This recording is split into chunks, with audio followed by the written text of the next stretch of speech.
হযরত মুসা আলাইহিস সালাম বলছিলেন যে আল্লাহ তুমি নাকি ঘুমাও না। মুসা আলাইহিস সালাম তো খুব আদরের নবী, আল্লাহ পাকের খুব আদরের নবী, দারুণ আদর। আল্লাহ পাক বলছেন মুসা আমি তোমারে আমার জন্য বানাইছি। সুবহানাল্লাহ।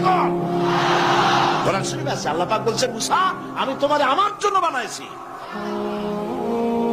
তোমাকে যখন তোমার মা দরিয়ায় ভাসায় দিয়েছিল আমি তোমার বাক্সর দিকে তাকাইছিলাম।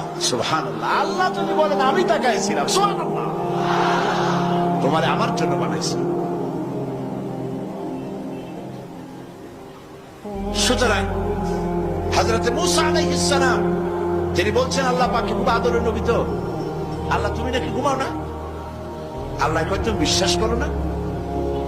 হযরত মুসা আলাইহিস সালাম বললেন আল্লাহ অবশ্যই বিশ্বাস করি, তবে বুঝি না বিষয়টা কি, বুঝি না কেমনে না ঘুমাই পারে, বুঝি না। আল্লাহ আচ্ছা ঠিক আছে, তুমি যখন বিশ্বাস করছো তখন আর অসুবিধা